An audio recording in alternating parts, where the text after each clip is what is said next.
BPF long live! BPF long live! BPF Zindabad! BPF Zindabad! BPF Zindabad! BPF Denhasad! BPF Denhasad! बिसोरो गावसोरनो दिनै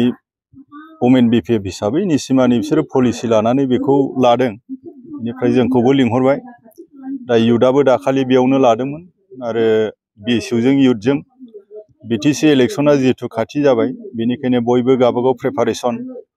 आरो बे निसिमा समष्टिया देरहाखानाय समष्टि आंनो जेन'बा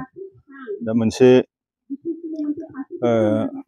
आरोबाव जे जों देरहानानै जोंनि गोबां खामानि मावबावनांगौ थानाय ब्रिजफोर एग्रिकालचार दिगाव रड्स दिगाव आरो गोबां दिगाव जे खामानि मावबावनांगौ दङ नै बिनि थाखायनो बे बिटिआर गभर्नमेन्टआव जेसेबां जोङो आसा खालामदोंमोन बेबायदि बिथांमोना मावनो हायाखिसै दा बेनिखायनो BPFआ गभर्नमेन्ट दानानै जाहाथे नेक्स्टआव मोजाङै जोंनि निसिमाखौ लुखांनो हायो बेनिखायनो युथआबो BSUआबो आरो वुमेनाबो आरो जोंनि पेरेन्ट बडियाबो आंखौनो आरोबाव खनसेबाव इलेक्शन गेलेनानै गोजौनिफ्रायबो सेन्ट्रेलनिफ्राय आंखौनो डिक्लेयार होथ'वाखैब्लाबो आंखौनो इंगित हरबाय आरो जोंनाव खुनु माबा मोनसे गावजों गाव पार्टियाव बोराबलायनाय जोंनाव जेबो गैया बयबो ज'यैनो जोङो पलिसि लानानै आवगायफिननो थाखाय देरहानो थाखाय जोङो आवगायबाय आरो आंहाबो मोनसे सिमां दङ जे गोबाव सम आङो एबसुनिफ्राय खामानि मावबोनानै बै समाव गोबां जारिमिन थांबाय गावजों गावनो नांलाय खमलाय साहाजों NDP खोलाजों BLT गेजेराव आङो बै समाव एबसु प्रेसिडेन्ट जानानै खामानि मावबोदों गोबां जेंना जेंसिखौ सुस्रांबोदों जिबनाव भय जादों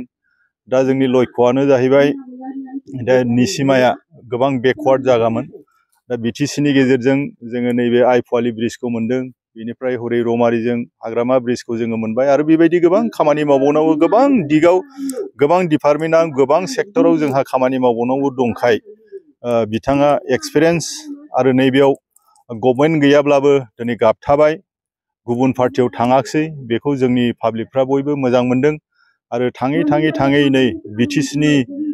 इलेक्शना दरजा सौबाय फैसिगोनानो चिफ मिनिस्टार मानगोनां चिफ मिनिस्टार बुंनाय बादिब्लाथ' दुर्गा फुजानि सिगां सेप्तेम्बर बिदि जुदि जायोब्ला 15 आगस्टनि उनावनो कड अफ कन्डाक्ट नांगोन आरो आसा खालामदों आरो आङो रायजो राजाफोरखौ जोंनि निसिमानि रायजो राजाफोरखौ खावलायदों आरो आङो खोनादों जे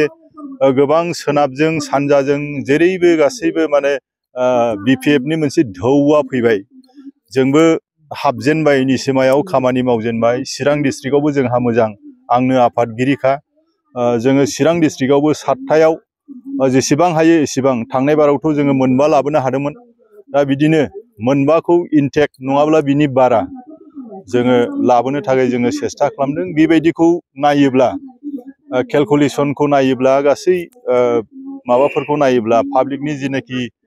रेसपन्स होनाय बेखौ नायोब्लाथ' हाग्रामा सारा निश्चय शिफ्ट जागोन आरो BPFआ गभर्नमेन्ट दागोन उइदाउट एलायन्स गभर्नमेन्ट दानो हागोन बायदिखौ बिदि नुदों दा उनाव मा जायो बेखौनो नुबाय थादों आरो आंहाबो मोनसे निसिमायाव गोबां खामानि मावबावनांगौनि आद्रा खामानिखौ मावफुंबावनायनि आंहा सिमां दङ दा बेवहाय आङो निसिमानि मानगोनां बिमा बिफा बिदा फंबाय रायजो राजाफोरखौ आङो खावलायदों आखाइ खबजबनानै आङो खावलायदों जाहाथे बिथांमोना BPFआव नांगौलाव आंनो फैगौ BTC बिसायख'थियाव जाहाथे भट होयो बेखौ आङो खावलायदों आरो बेबायदिनो जोंनि यांस्टारफोर युथफोर स्टुडेन्टफोर अलरेडि बिसोरो डिसिसन लाबाय जोंनि युथआ डिसिसन लाबाय जोंनि वुमेन BPF आइजो BPF बिथांमोनाबो दिनै गिदिर गिदिर आलासिफोर फैदों बिथांमोनाबो आंनि जानानै खामानि मावनो थाखाय बेयाव मोनसे वार्कार मिट हिसाबै लादों आरो साक्सेस जागोन आरो बिथांमोना फिल्डआव हाबसिगोन दा आङो बयखौबो साबायखर होबाय दा बेखिनिखौनो बुंनानै आङो फोजोबबाय।